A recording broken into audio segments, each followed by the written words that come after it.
If you're looking to learn about rain gardens, then check out the new book, The Modern Rain Garden, 2nd edition, Scrape, Shape and Plant, which is available at avesistormwater.com. I mean, aren't they just the ultimate healer? I like that. Right? So many times people will say that I have bad soil. You don't have bad soil, your soil is lifeless and dehydrated.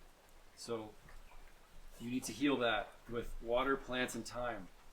And that's what the rain garden does. Not T-H-Y-M-E. No, T-I-M-E. Terrible rain garden plants. Yeah. Okay. Only on the driest of dry would T-H-Y-M-E work. Maybe on the upper end. That's right. Okay. That's right. So, you wrote a book about rain gardens. Yep. 2nd edition's coming out soon, which you wrote the foreword for. Yeah. What made you ask me to write the foreword? I've been curious forever. Yeah, I read a lot of books, and a lot of those books have forewords, and I Googled who would write a foreword, what is a foreword for, and you kind of hit all the criteria for that. And I remember when we met because I had reached out to you years ago because, 10 years ago, 10 plus years ago, I would be telling everybody about my big plans about I'm going to start a rain garden building company, and they say, oh, well, you should meet Sean James. You know Sean? And enough people tell you that, and you're like, all right, well, I guess I should meet Sean. And yeah, and I kind of consider myself the tip of the spear in the rain garden world, but I consider you somebody who built the spear. If that makes sense, yeah. It does, and I can say publicly we're doing this. Yeah. I'm super honored that you asked. Yeah. Really. Well, I'm glad to hear that. The list of people that I was considering was very, very short, but it was in reality the list was only one person, and I thought that it was something that you from anybody who knows Sean knows the amount of work that he puts into what he does. Right? This isn't with Sean. There's no differentiation between work and life. His life is his work. So I thought that you deserve the opportunity to write that and put your name on it because you've been a big influence of mine, and we can talk about another story where you had an influence on me in the rain garden world, and specifically in the non-amendment scrape, shape, and plant philosophy. It was, and I don't know if you remember this, but it was when we were building a rain garden with an environmental group at my house up on the Hamilton Mountain, and you had come the day before, and I was talking about how all this soil is going to be excavated, and I got 4 yards of soil coming, and we're going to add all this amendment, and you were saying you may not need to do that. You might want to reconsider not doing that, but you didn't try to convince me otherwise. You did it in your very Sean way, where it was, might not want to do that, but I'm going to let you do that if you want to do that. Pushing never helps. Yeah, and I remember in that moment thinking it was a little bit of internal turmoil for me because I had heard whispers of the damages that tilling and breaking soil structure can do, and how that might not be the play. And to hear you say that, who you're somebody that I know and I trust, and I know that you know. So for me, it's like, well, if he's saying that, and I can't articulate why he's wrong, then that's on me to go and explore that. And if he is wrong, then I'll tell him why he's wrong, but I haven't been able to tell you why you were wrong because you weren't. It is a good way for people to think, and you addressed it in your book. You can see the evolution of your thought process in the book, which I really like. There's also the issue of the fact that most of our plants are grown in soilless mix, and we live in an area that has a lot of clay, and that fills up with water for a few days. That soilless mix is going to putrefy, and that produces poisons that kill your plants. It's what we do is not simple. It is complex, but it's absolutely worth doing, and there are more and more people doing it, which makes me happy. The public is, I think, catching on. What made you want to write a book about it? It was really having a resource for people that they could use. It was something that was written that I wish was written when I started. Because when I started, there wasn't a whole lot of rain garden knowledge out there, save for university extension programs, right? Yeah. You know, there was things happening in Minnesota, in the Chesapeake Bay area of Delaware, but there was nothing really that tried to break down rain garden ideology overall. It was, 3-4 pages of a technical document saying this is how you build a rain garden. Not very user friendly. No, and I wanted to have a larger discussion of what is a rain garden? Why is this necessary? How does it work? And if you were to read this book, I'm not trying to teach people how to build one rain garden. I'm trying to give people the tools to build whatever kind of rain garden using the scrape shaping method that they need for their project. You'll be interested to know I'm currently working with the Canadian Standards Association, the CSA, to develop national rain garden guidelines. Getting it to be not too technical is proving to be a challenge. Yes. I actually had a question I wanted to ask you about that, because I know you were involved in Elm Drive? Elm View Drive. Yes. Elm View Drive. For Credit Valley Conservation. So that was one of our early projects. That's what I mean. Take me through your mindset when you are approached with that project. Where do you go with that? Because that was the early days. So my strength is I'm freaky good with plants. So when I was brought in, it's not a regular rain garden. It's a bioretention garden, which for the viewers at home, it's an engineered rain garden. It's usually very deep. It does have amended soil, 90% sand, 10% compost, and this one was several long cells like that. And why was I brought in? Because it was ugly. It was just ugly, and everybody hated it. And the plants were dying, and so they asked me to put together a better design. So it was already planted. Yeah. And those plantings more or less failed for one reason or another, even Multiple if they reasons. aesthetically failed. Yeah. Yeah. Interesting. And part of that was because it wasn't a landscaper who built it. The people who had the project to do the road, the contract to do the road, it was part of that contract. Right. Right. So I kind of don't blame them, because as you say, the information wasn't out there. Yeah. Now it is. So if they did it like that now, I would blame them. Because you didn't read his book. But yeah. you in that answer, you made a really important distinction between a bioengineered, infiltration facility versus a rain garden. Yes. And I find, I don't know if you found this, but I find there are people who they can tend to say, oh well, I need a bioengineered infiltration facility for my home, but you don't. No. I the opposite, I think. By the way, you can probably see it raining. We're inside shooting this because it's raining outside, which I think is ironically cool. For the homeowner, I think that it doesn't need to be rocket science. There's a lot of very hard and fast rules, and it drives me. How big should you make a rain garden? Well, 20% of the surface. Make it as big as you can. In most places, it's tough to fit a rain garden in. So you just do what you can do. Can you do 20%? Great. Can you not? Do what you can. You catch the raindrops you catch. Which brings me to my next question. In your view, LID, low impact development, another engineering term that I don't love, rainscaping. Yeah. Is it just about rain gardens, or is there more? There's definitely more. There's definitely more, but they are all rooted around the same thing, and that's the infiltration of rainwater, right? You have permeable pavements, you have green roofs, you have physical storage in terms of cisterns, barrels, things like that. Mhm. You have bioswales, which are kind of just more or less long, linear rain gardens.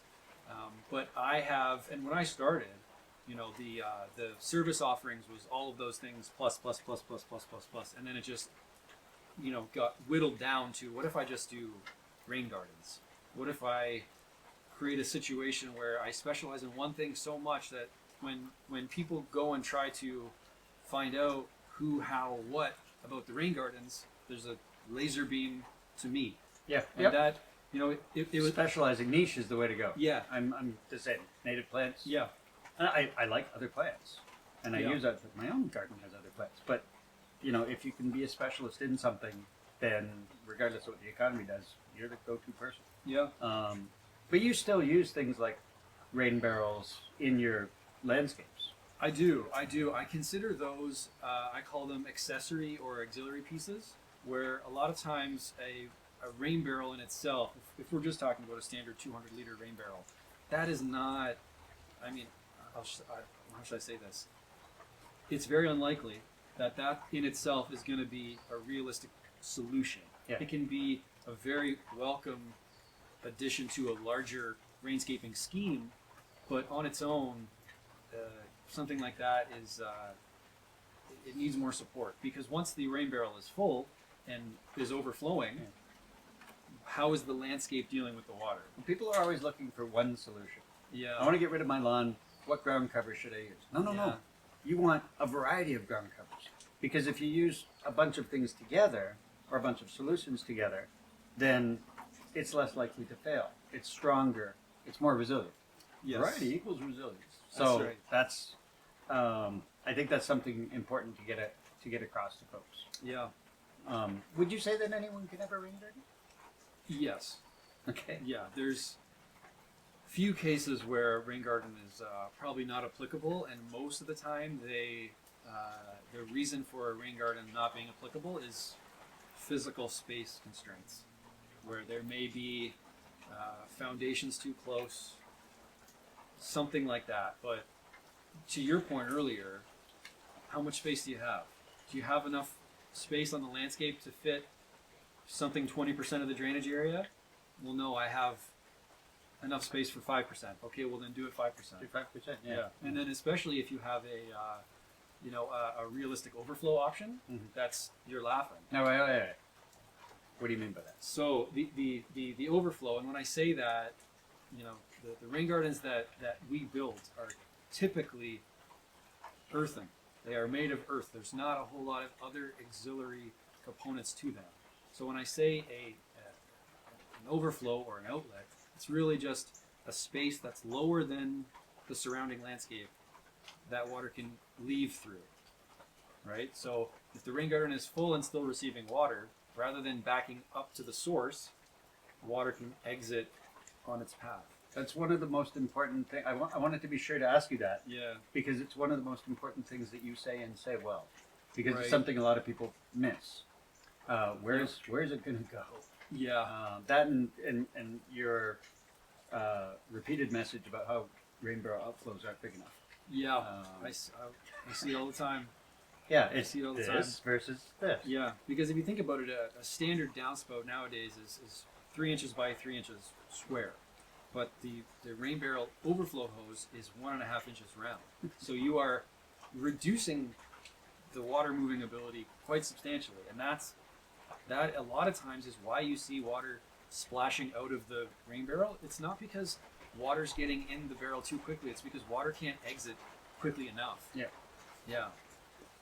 Do you find that we're getting good uptake from the public? Oh, it's turned around. I remember when I first started, I mean, this is a funny story, but my first year I had one customer, and it wasn't even a rain garden build. I mean, I had to, scratch and claw to get people to build rain gardens, and now it's late May, and I'm booking into October, and I do rain That's gardens.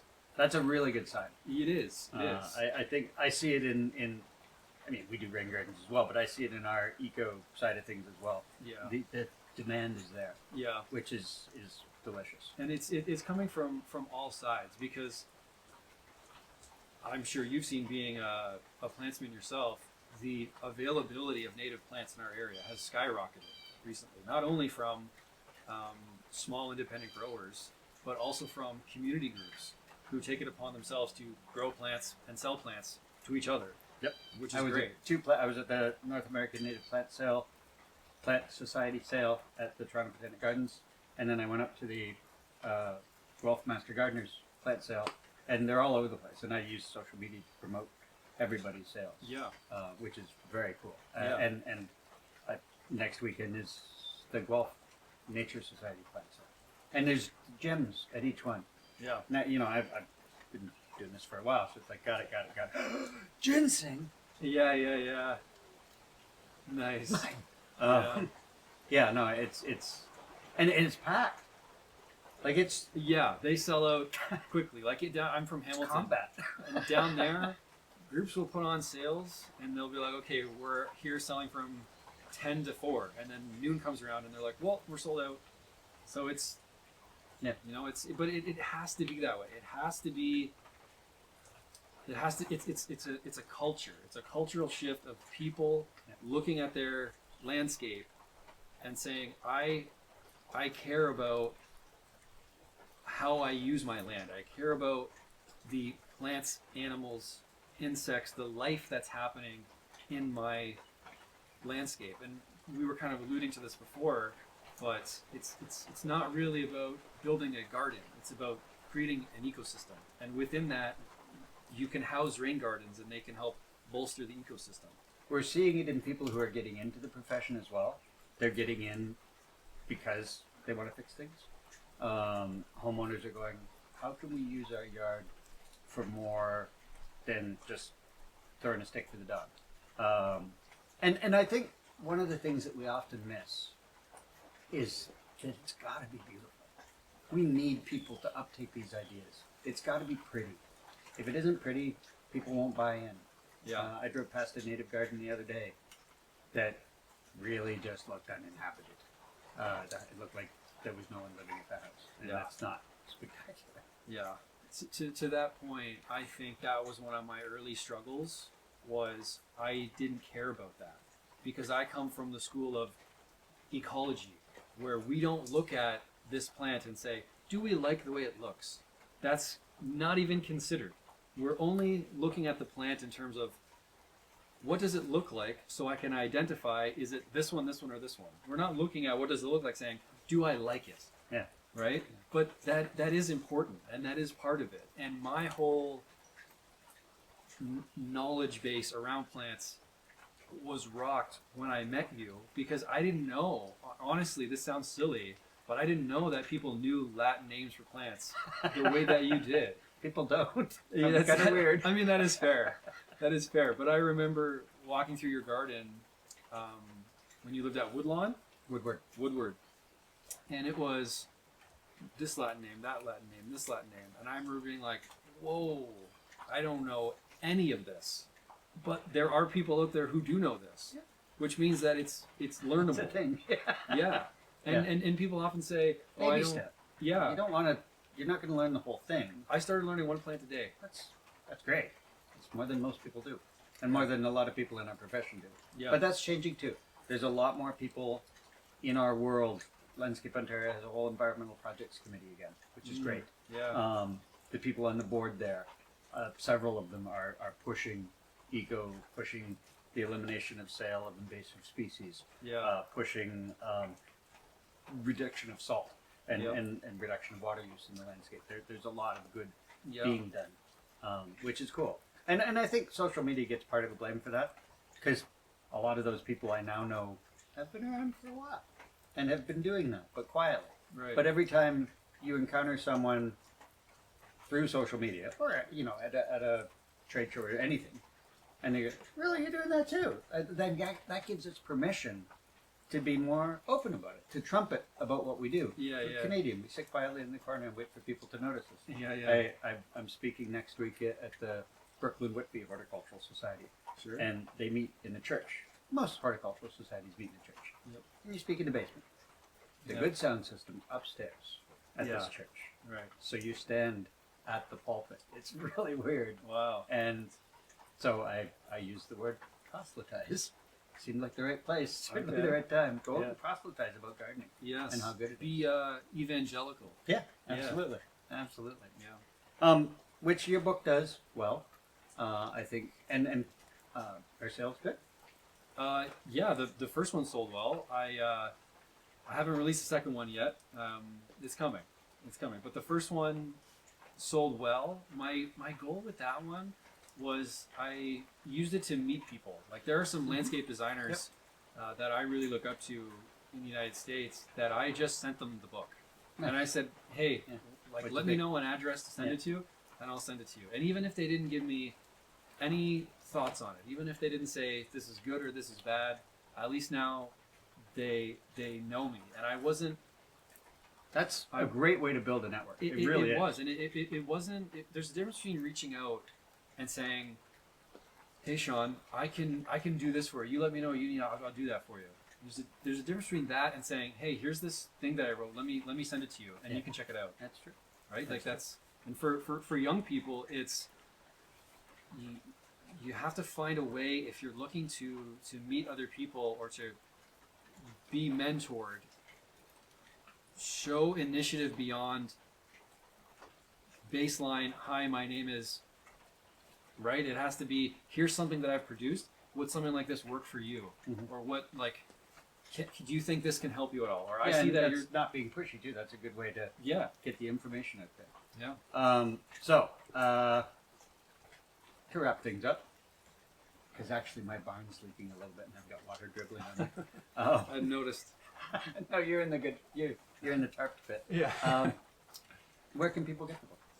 The Uh, book, which is called. It's the Modern Rain Garden Second Edition, Scrape, Shape, and Plant. It will be available through Amazon, and it will be available through my personal website, avesistormwater.com. Yeah, that's pretty much going to be it. I'm also going to offer it wholesale to community groups as well, because I buy them in bulk. So if they want to buy bulk and resell them to their constituents, I'll offer that as well. Nice. Yeah. Very good. Well, and sharing information. I'm a big fan of the old phrase, a rising tide raises all boats. And, sharing information feels good, and it helps us all be better. And you're doing it well, man. Yeah. Thank you very much. Thanks for having me. Yeah, absolutely.